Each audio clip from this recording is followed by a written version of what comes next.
can fake a lot of different kinds of music. I don't know how to play jazz. How do you play jazz? I don't know. I feel like I've veered away from jazz. Like I studied jazz a bunch as a teenager, and then I kind of, I pursued that for a few years, and my first album sounds like it's got a lot. I have Nick Fraser on drums, who's a total jazz drummer, and that really contributes to that feel.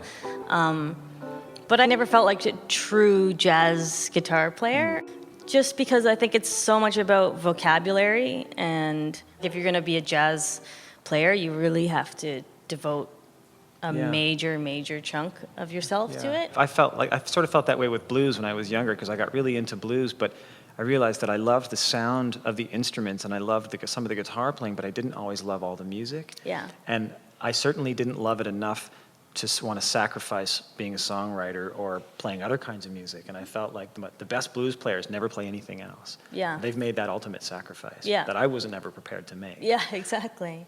When trying to solo over jazz changes, to me, I would find the tonic and I would play, okay, well, this is in the key of G or E minor, and that would sort of be where I would get stuck. Yeah. And I'm aware of the fact that you can play arpeggios around the chords. Yeah. But if they're going by quickly, how are you supposed to follow? follow? That's my problem as well, because I do better if I'm playing. I'll occasionally do some sort of jazz, playing a background jazz gig somewhere, and just for fun. And mid-tempo kind of jazz ballads are great, and mid-tempo stuff. But I can't do the burning changes stuff, because I'm the same way where I never think about scales ever for any kind of music, and I think you need to for for jazz maybe. Like at a certain point, I'm so much more melody focused.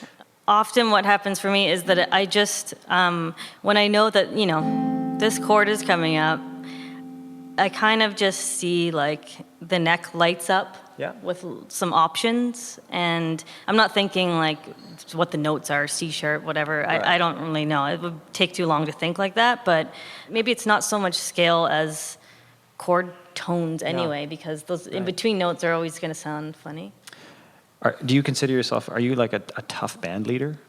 Because you could probably play all the instruments in question as well as the people that you've hired to play them or that are playing with you? No, I'm probably the opposite. I want everyone to do exactly what they want to do. Right. I've been telling people that this Neil Young quote for years, and it wouldn't be the first time that I got it completely wrong about Neil, but if I'm not mistaken, at one point when he was pressured about Crazy Horse, because when Crazy Horse first emerged, they were a pretty ragtag bunch of guys. I mean, Ralph Molina, the drummer, had only been playing for a year and a half. And somebody asked him, well, okay, explain this to me. Why is it that you, who are Neil Young, and you can have whoever you want, you have these guys who sort of barely hanging on to the horse here? Yeah. And he said, they're not good enough to ruin my music. Which speaks volumes about, totally. When and you listen to his music and you can see what he's talking about. It's like the songs are everything. Yeah. And somebody's fancy licks are probably going to ruin it. And it's very hard when you're used to playing and you get so into your instrument and the intricacies of it that you want to play fills on the guitar or the drums or whatever it is, and it's really hard to step out and listen to something like an observer who's just listening to a song, and you don't need all the stuff, and it is totally about ego. And I heard a John Lennon interview where he talked about, or maybe it was like a behind the scenes making of some of his solo albums after the Beatles, and I think it was just audio of him talking to the band in the studio and telling the bass player not to do any like do-dooms, like just play doom. Don't do any do-doom. No do-dooms. That kind of stuff. So don't play any Paul licks. Yeah, exactly, right.